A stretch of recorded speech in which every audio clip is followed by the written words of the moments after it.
زمستون گذشت و بهارون گذشت، آتش رد شد و عطر بارون گذشت.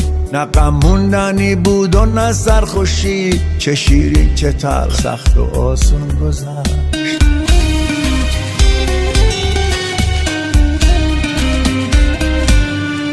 یه روز دلخوشی بود و دلبستگی، یه روز با فراق و دل خون گذشت. هم از پنجره خنده شادی و هم از حنجره آه بی جون گذشت.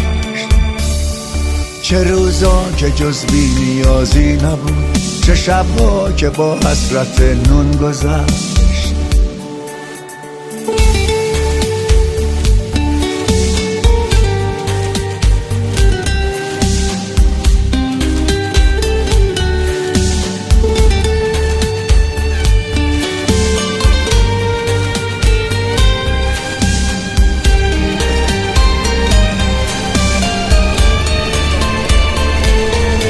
سحر شب شد و شب سحر شد چنین، طلوع و غروب فراوون گذشت. گذشت و به جا منجمش خاطره، از عمر گرونی چه ارزون گذشت.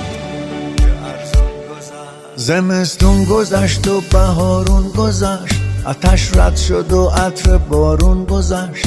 نه غم موندنی بود و نه سرخوشی، چه شیرین چه تلخ، سخت و آسون گذشت.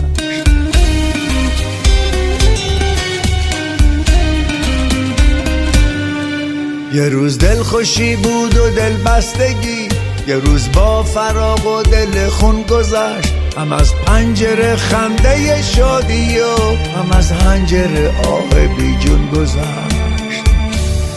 چه روزا که جز بی نیازی نبود، چه شبها که با حسرت نون گذشت. چه روزا که جز بی نیازی نبود، چه شبها که با حسرت نون گذشت. چه روزا که جز بی نیازی نبود، چه شبها که با حسرت نون گذشت.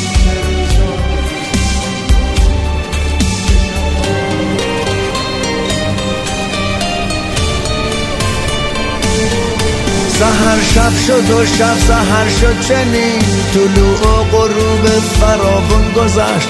گذشت و به جا منجمش خاطره، از عمر گرونی چه ارزون گذشت. زمستون گذشت و بهارون گذشت، نه غم موندنی بود و نه سرخوشی.